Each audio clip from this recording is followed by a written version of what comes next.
Going beyond the headlines.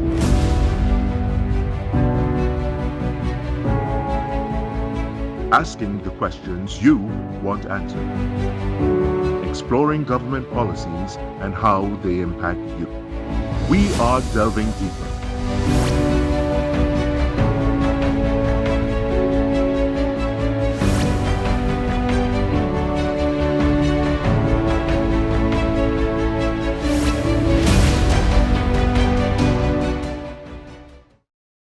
Good evening and welcome to Delving Deeper. I'm your host, Kimberly D'Souza. Joining us this evening is the Minister in the Office of the Prime Minister, Gender and Child Affairs, Mrs. Ayanna Webster-Roy. Thank you for the opportunity, Kimberly. Minister Webster-Roy, you're joining us at a time when there's a lot of discussion about abuse taking place at children's homes. Can you tell us how many children's homes are licensed and how many are unlicensed? Okay, at present, Kimberly, we have 23 homes that are licensed, 16 that are unlicensed. And of the 16 that are unlicensed, 11 of them are 75% towards being fully licensed by the Children's Authority. That is the latest information I have. So although the cry from the public has been focusing on the 16 that are unlicensed, I must mention the fact that at least 11 of them are 75% on the road towards being licensed by the Children's Authority. Most of the issues identified would have been infrastructural, and the authority, along with the Gender and Child Affairs Division, would have been working with these homes to try to bring them up to standard. Some of the issues would relate to the staffing, and we are also trying to address those as well, Kimberly. So what is the criteria for a home to be fully licensed? So apart from certain infrastructural requirements, so we must have our fire certificate, we must have passed public health inspection and all of that. There are also other human resource issues that must be ironed out and must be dealt with. So for example, for the managers, most of the managers at the various homes, they would have had their psychological assessment done. They must have their police background checks done, all of that, as well as staff within the home. They must have had their background checks done, their medicals and all of that. I want to point out that recognizing the need for skilled workers within our homes, persons with the right attitude, the right aptitude, the passion for care and protection. A couple years ago, between 2017 and 2019, the Gender and Child Affairs Division would have partnered with the Trinidad and Tobago Registered Nurses Association.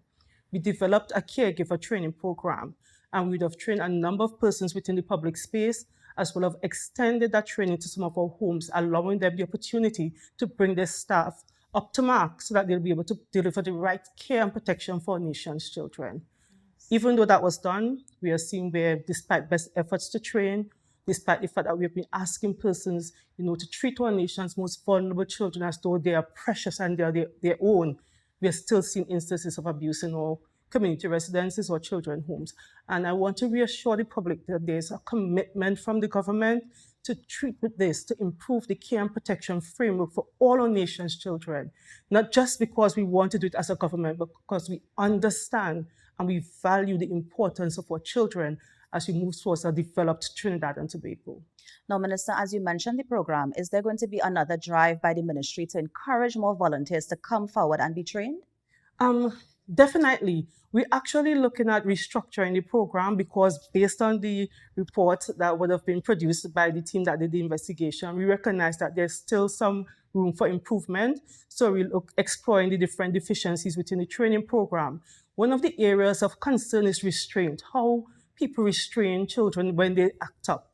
And I saw a video recently at one of the facilities that is managed by the Children's Authority, and I was appalled when I saw the way that child was being restrained by the adult, because that is not the philosophy, that is not the principles, that is not what we encourage or promote in our training program. So we recognize the need to reinforce certain types of discussions within the whole framework of the training, as well as certain type of characteristics, as well as certain principles around restraint and proper restraint of children when they act up in our various homes.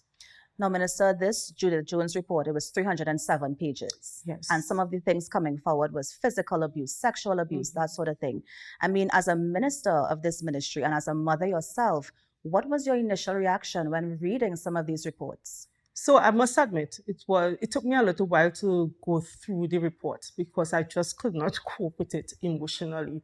And that is not just me being a mother, but being a minister who, despite the difficult economic circumstances, would have been pushing for us to get the resources in, despite the best efforts for us to put proper policies in place, despite the best efforts for us to really create a new system, a new regime of care and protection, to see that despite all that work, that we are still failing in some sense the nation's children, the nation's most vulnerable. So it really bothered me. I was disappointed when I saw in some of our institutions where I know for a fact that we did work, where we worked alongside the staff, where we worked alongside persons who volunteer, to see that we still had instances of abuse being reported.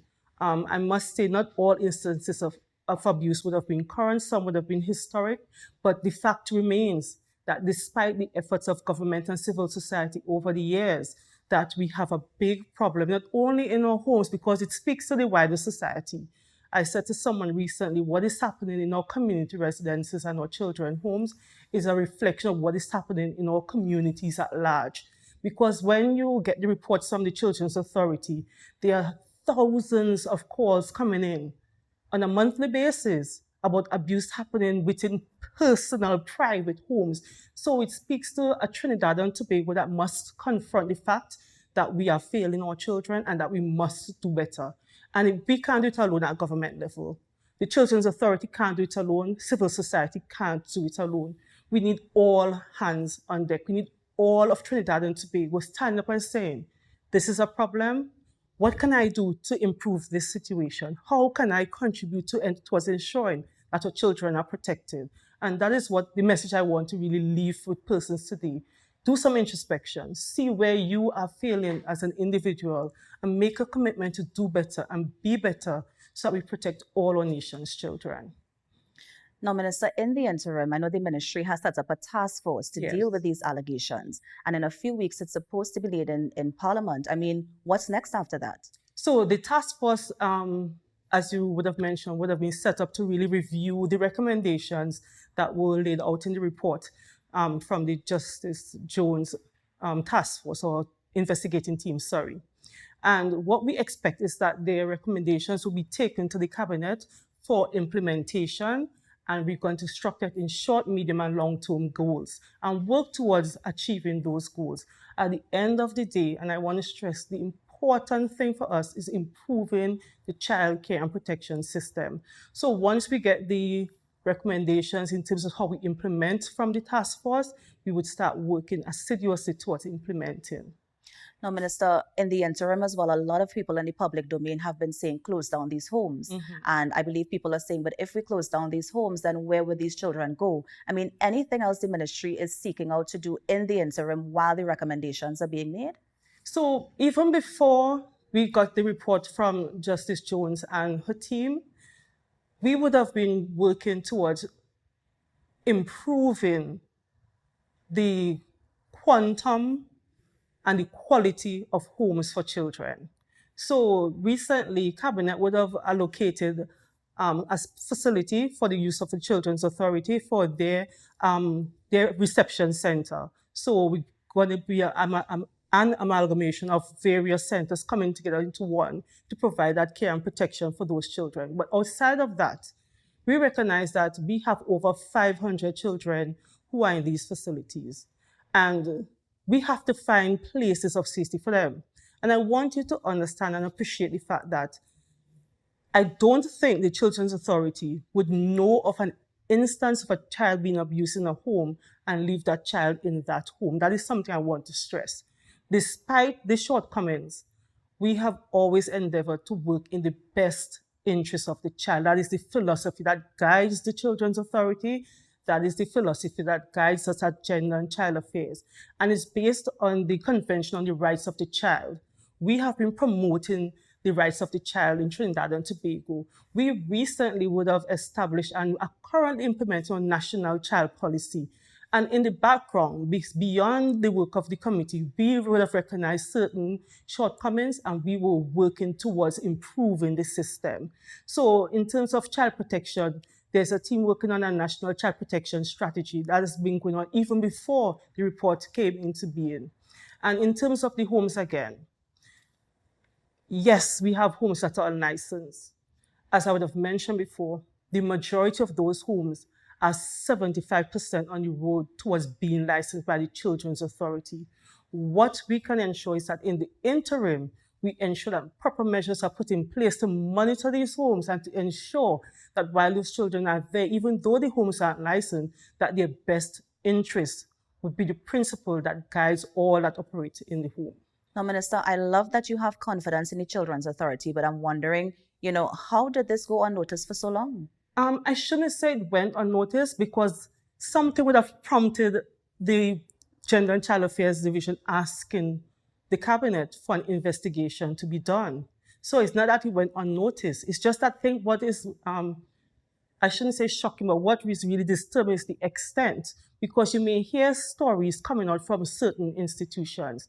I myself would have had interactions with persons who would have said to me, this is happening here. Persons who were former residents of homes years ago would have reached out to me on social media, sharing some of their stories, their experiences. And I remember one of our facilities getting some information from staff there, and me playing Nancy Drew, going down south on San Fernando Hill, hiding the bush, meeting with people, trying to get information, because you want to get to the root of things to improve it. So we had information coming in, but what would have triggered the need for this critical investigation was when we had an incident at the facility that was being run by the Children's Authority, where some young boys would have absconded, and we wanted to understand, well, how could this have happened? You are the watchdog. And that would have definitely been what would have prompted us to act urgently in terms of trying to understand what is happening. So it didn't go unnoticed. It was being reported.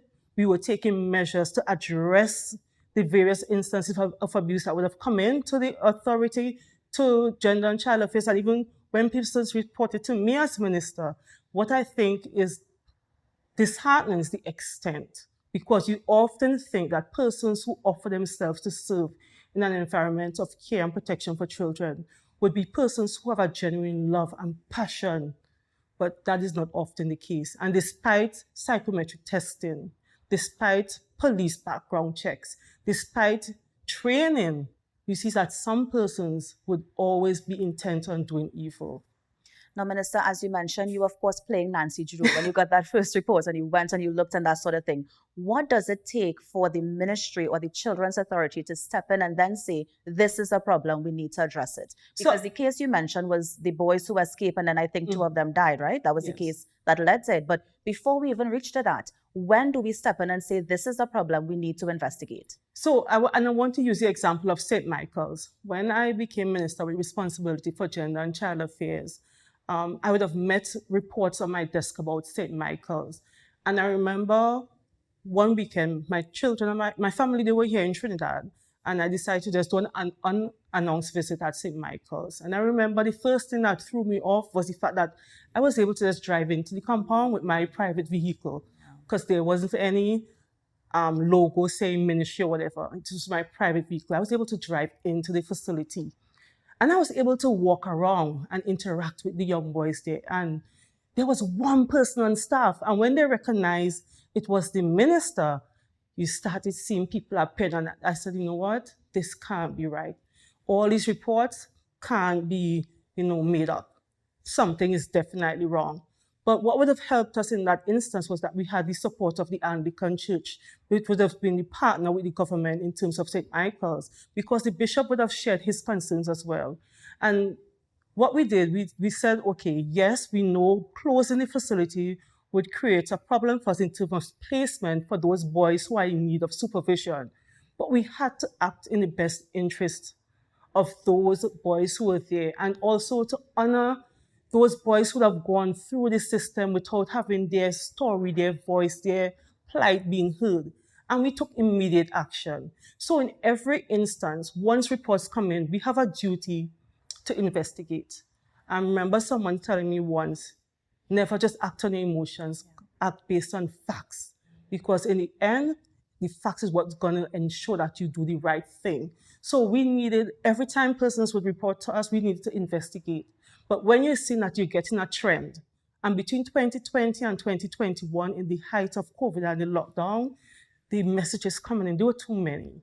We had to really act and encourage, the government, the cabinet, to really say, yes, we need to put the investigating team out there for them to unearth what is happening so that we could put measures in place to improve the system in the long run. Now, Minister, quickly, has St. Michael's reopened or any plans to reopen it at all? St. Michael's, the facility will not be reopened under the name of St. Michael's most likely. That facility has been transferred to the Ministry of Youth Development and National Service, and a special program is being designed for that facility under that ministry. And I know it would be the state will take the lead in ensuring that whatever program is developed for the facility, I'm not sure if they will carry the name St. Michael's still, given some of the negative connotations around the name. But I'm confident whatever program would be developed would be one tiered towards ensuring that boys get the right intervention so that they'll be better able to reintegrate into society. Now, Minister, switching gears a bit, let's talk about finances. How much annually does the state spend on these homes? It is a lot. And I pause because when I want to explain why we have that large investment.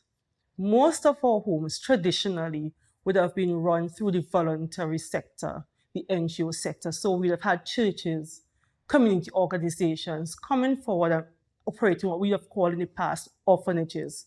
So a child might have been abandoned or the parents might have died and, they take these children in. When we came into government, we recognized that, we did an assessment, recognized that there wasn't equitable distribution of the funds across the sector, the child care and protection sector. And we recognized that we needed to step in and support those privately run homes to ensure that our children who are in their care receive the best possible care and protection. And we developed what we call a cost per child or payment per child system, where it's a tiered system, and we provide assistance to the homes for the child's the clothing, meals, etc., psychosocial support as well. Because within that payment per child system or cost per child system, there's an additional $2,000 per child that is geared towards addressing any needs of the child that cannot be met within the public sector. So, for example, if a child has a medical problem and we can't get the services of the public health on time or in time for them to get any treatment, we will go to the private sector. If a child needs any additional counseling and it's not available through the public sector, we'll get private counseling. So that is why we have that level of investment. The other thing for the saints, St. Mary's, St. Dominic's, St. Jude's, and even though St. Michael's is not operating, because we have what we call the SCSC staff at those facilities, we have a large wage bill. So I want to share with you the St. Michael's experience again. When we had to close St. Michael's, we tried to redeploy as many of the staff as possible, but all could not fit into different agencies within the SCSC system. So some of them had to be kept on, and they report for work at Gender and Child Affairs, but they're not working in childcare. Some of them assist in different things. But we have to wait for the CPO to complete the negotiations to dismiss them, to terminate them properly. At St. Dominic's, because we had a problem where some of the SCSC staff weren't performing the way we wanted them to perform, we had to hire contract staff. So we had a parallel recruitment system going at St. Dominic's. So because staff weren't performing, they weren't following the new regime of care and protection that we wanted, we had to bring persons in on contract. And St. Jude's, despite all the negative connotations around St. Jude's has been doing remarkably well in the last few years. We took over the management, that is Gender and Child Affairs. We put a management team in place at St. Jude's. So we funded them for their staffing needs under SCSC, as well as we bring in contracted workers to work alongside those who are already on the establishment. So we have psychologists at St. Jude's and different levels of professional levels of expertise within the home to help to ensure that our children get the care that they need, as well as other opportunities for their social and intellectual development. But Minister, quick question. So these workers are not performing and they still retain their employment in addition to the contract workers?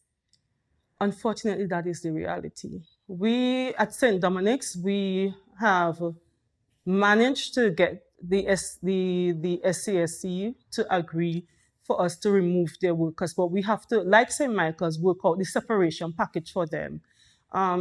They are unionized, so that is part of the challenge. I want to give you an example at St. Dominic's. There was an instance where some of the children contracted chickenpox.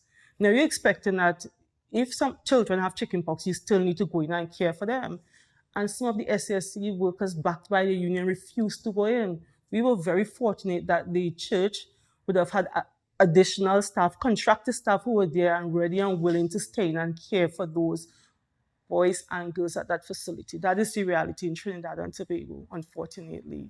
So, Minister, your ministry has been doing a lot of work on the migrant community residents. I mean, is there any particular reason why your ministry would have taken up this initiative? Yes, and we're doing it in collaboration with the Ministry of National Security, and it's a migrant home for girls. Unfortunately, a lot of young girls would have ended up in our jurisdiction. Either they were trafficked or they came here with family and for some reason had to be separated from their family. We were housing most of them at St. Jude's, but that situation wasn't really working out because changing culture, clashing culture as well as the fact that St. Jude's is not really geared towards, that catchment group, those type of girls. So we decided that we need to put a facility in place. Hopefully, once all things work towards the end goal, which is June, the middle of June, hopefully that facility should be operationalized. Even though the facility hasn't been operationalized as yet, what we have done at St. Jude's to facilitate our young Venezuelan girls, we would have hired what we call interpreters and translators to work alongside them to ensure that while they're at the facility, they still continue to get some level of education, extracurricular activities and all of that, and to be able to communicate in their native tongue comfortably, we would have made the investment and recruited interpreters as well as translators to assist them.